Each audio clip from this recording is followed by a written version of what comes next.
cards felt normal.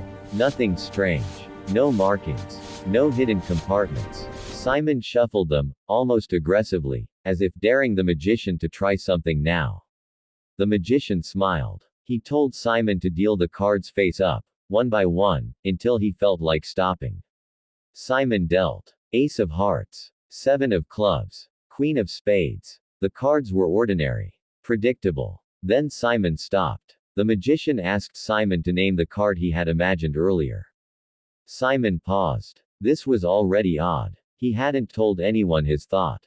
He said the card. The next card Simon flipped matched it exactly. The audience erupted, but the magician raised his hand, asking for silence. He said this was only the introduction. That's when things took a turn. He turned to the audience and said that cards were symbols. Flat, lifeless objects. But people were far more complex. And yet, people could be reduced to symbols just as easily. He asked for 3 volunteers. Instantly, hands shot up. He chose a young man, a middle-aged woman, and a teenager. They walked onto the stage smiling, excited, unaware of what was coming. The magician handed each of them a blank card and a marker. He asked them to write their first name on the card and hold it to their chest. Then he asked them to focus on one memory. Something personal. Something emotional. Something real. The theater was silent again. He took the deck and slowly fanned it out. One by one, cards began to change. Faces appeared. Names formed. The audience gasped as they realized what they were seeing. The blank cards the volunteers held were now mirrored in the deck. Their names. Their faces. Their expressions. Printed perfectly onto the playing cards. The volunteers froze. Simon leaned forward. The magician asked the volunteers to turn around. Behind them, on the giant screen, their images flickered and flattened, transforming into oversized playing cards. Each volunteer's image was now locked inside a card frame. Heart. Diamond. Club. The magician snapped his fingers. The volunteers vanished. Gasps turned into screams. The judges stood up. Security shifted. Simon's mouth opened slightly, but no words came out. The magician calmly picked up the 3 cards from the deck and held them up. He asked the audience if they recognized anyone. The camera zoomed in. Clear as day, the faces of the volunteers stared back from the cards. For a long moment, nobody spoke. Then the magician said quietly that magic wasn't about making things disappear. It was about control. About belief.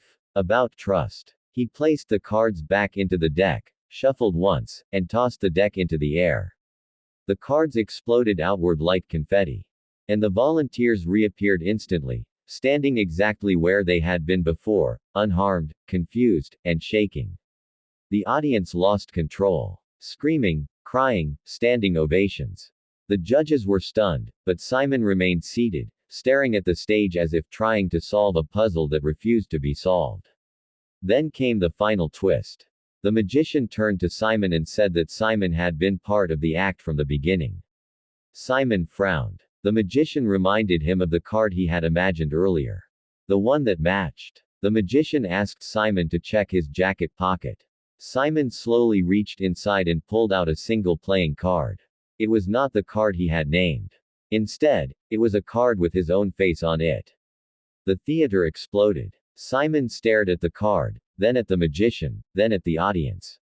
He tried to speak. Nothing came out. For once, Simon Cowell had no critique, no joke, no skepticism. Just silence. The magician thanked the audience and walked off the stage without bowing.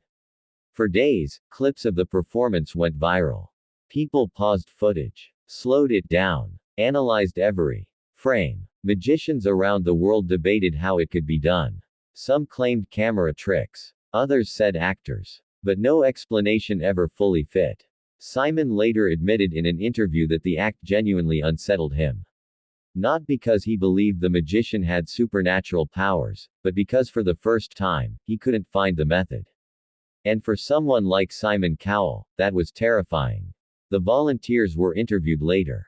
They swore they had been conscious the entire time.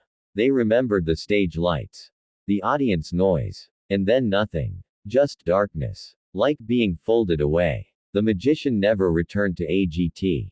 No tours. No merchandise. No follow-up appearances. Just one performance that left a permanent mark on AGT history. Even now, years later, people still ask the same question. Did he really turn people into playing cards? Or did he turn belief itself into the greatest illusion of all?